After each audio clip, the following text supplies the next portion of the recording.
آبنۂ Hormuz میں ایران اور امریکہ کے درمیان کشیدگی مسلسل شدت اختیار کرتی جا رہی ہے۔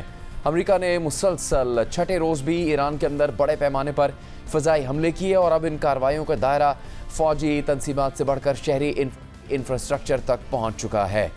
کل رات کو جنوبی ایران میں امریکی فورسز نے ریلوے اسٹیشنز، پلوں، بجلی گھروں اور ایک ایئرپورٹ کو بھی نشانہ بنایا۔ ان حملوں میں کم از کم 8 افراد شہید ہو گئے جبکہ 20 سے زیادہ زخمی ہوئے۔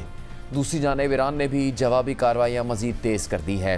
اردن، کویت اور بحرین کے بعد اب ایران نے شام اور قطر میں بھی امریکی اہداف کو نشانہ بنانے کا دعویٰ کر دیا ہے، جس کے باعث خطے میں کشیدگی مزید بڑھ گئی ہے اور صورتحال مسلسل سنگین ہوتی جا رہی ہے۔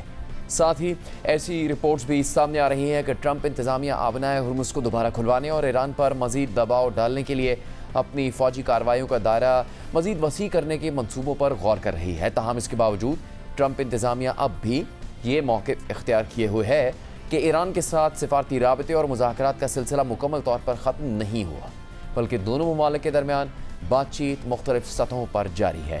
کل رات کو وائٹ ہاؤس کی ترجمان کیرولین لیوٹ نے میڈیا سے بات کرتے ہوئے کہا کہ ایران اب بھی امریکہ کے ساتھ مسلسل رابطے میں ہے اور ایرانی حکام کا یہ کہنا کہ وہ ہمارے ساتھ معاہدہ کرنا چاہتے ہیں۔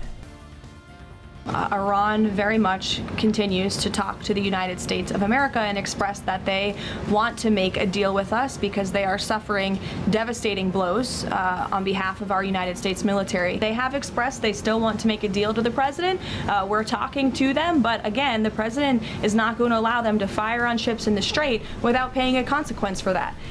اور پھر ٹرمپ انتظامیہ کے اس دعوے کے بعد کل رات کو ایک بار پھر امریکہ کی سینٹ کام نے مسلسل چھٹے دن ایران پر حملوں کا دعویٰ کرتے ہوئے کہا کہ امریکی افواج نے ایران کے درجنوں فوجی اہداف کو نشانہ بنایا ہے۔ ان اہداف میں ساحلی نگرانی اور فضائی دفاعی تنصیبات، ملٹری سپلائی، انفراسٹرکچر اور بحری صلاحیتوں سے متعلق مقامات شامل ہیں۔ اس کے ساتھ سینٹ کام نے حملوں کی ویڈیو بھی جاری کی ہے جس میں سڑکوں، پلوں سمیت دیگر تنصیبات پر حملے دیکھے جا سکتے ہیں۔ سینٹ کام کے مطابق انہوں نے ایران کے اندر ملٹری انفراسٹرکچر کو نشانہ بنایا ہے، جبکہ ایرانی حکام کا یہ کہنا ہے کہ حالیہ امریکی حملوں میں کئی سویلین انفراسٹرکچرز کو نشانہ بنایا گیا ہے اور جنوبی ایران کے شہر بندر عباس میں امریکی حملوں میں ایک خاتون شہید ہو گئی، جبکہ ان خاتون کا 1 سال کا بچہ تشویشناک حالت میں ہے۔ اسی طرح رات بھر ہونے والے امریکی حملوں میں کم از کم 8 افراد شہید ہو چکے ہیں۔ ایرانی میڈیا کے مطابق مجموعی طور پر حالیہ حملوں میں جنوبی علاقوں میں کم از کم 5 پلوں کو نشانہ بنایا گیا ہے، جن میں جنوبی ساحلی شہر بندر خمیر میں پلوں پر حملوں کے نتیجے میں 7 افراد مارے گئے ہیں، جبکہ بندر خمیر میں ایک ریلوے اسٹیشن کو بھی نشانہ بنایا گیا ہے۔ اسی طرح ایران کے مشرق میں پاکستان کی سرحد سے متصل صوبے سیستان اور بلوچستان کے شہر ایران شہر میں واقع ایئرپورٹ پر بھی حملہ رپورٹ ہوا ہے۔ ایران کی تسنیم نیوز ایجنسی کے مطابق امریکہ نے ایران کی چابہار بندرگاہ پر قائم ایک بحری سرویلنس ٹاور کو بھی تباہ کر دیا۔ ساتھ ہی ایران کی وزارت توانائی نے شہریوں سے بجلی کا استعمال کم کرنے کی اپیل کی ہے کیونکہ جنوبی علاقوں میں توانائی کے بنیادی ڈھانچے پر امریکی حملوں کے بعد بجلی کے نظام پر دباؤ بڑھ گیا ہے۔ جنوبی ایران کے ساحلی علاقوں میں حالیہ حملوں میں ہونے والے نقصان کے مناظر بھی سامنے آئے ہیں۔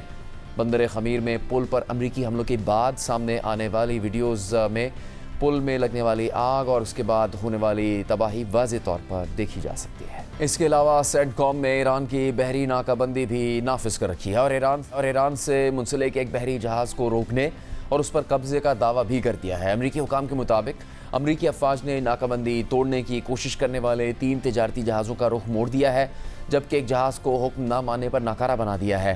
اس کے ساتھ ہی سینٹ کام نے بحری ناکہ بندی اور مبینہ طور پر ایران سے منسلک بحری جہازوں کے خلاف کارروائی کی ایک ویڈیو بھی جاری کی ہے۔ دوسری جانب ایران بھی امریکی حملوں پر خاموش نہیں بلکہ پہلے سے زیادہ بڑے پیمانے پر جوابی کارروائی کا دعویٰ کر رہا ہے۔ حالیہ امریکی حملوں کے بعد ایران کی پاسداران انقلاب نے یہ دعویٰ کر دیا ہے کہ ایرانی فورسز نے کویت میں امریکی فوجی اڈے، قطر میں امریکی فضائی اڈے، عمان میں امریکی نیول سرویلنس ریڈار سمیت بحرین کے فضائی اڈے پر موجود امریکی ہیلی کاپٹروں اور طیاروں، اردن میں تعینات امریکی لڑاکا طیاروں اور شام میں ایک فوجی اڈے پر قائم امریکی اسپیشل آپریشنز کمانڈ سینٹر کو نشانہ بنایا ہے۔ تاہم شام نے ان خبروں کی تردید کی ہے، جبکہ قطر کی وزارت داخلہ کے مطابق قطری افواج کی جانب سے ایران کے کئی فضائی حملے ناکام بنا دیے گئے ہیں۔ تاہم ایک مقام پر میزائل کے ملبے سے ایک بچہ زخمی ہوا ہے۔ کویت کی وزارت بجلی و پانی نے بتایا ہے کہ ایران کے حالیہ حملے میں power and water desalination plant کو نشانہ بنایا گیا ہے، جس سے وہاں آگ لگ گئی اور تنصیب کو نقصان پہنچا۔ کویت میں حالیہ ایرانی حملوں کے بعد تباہی کے مناظر بھی سامنے آئے ہیں۔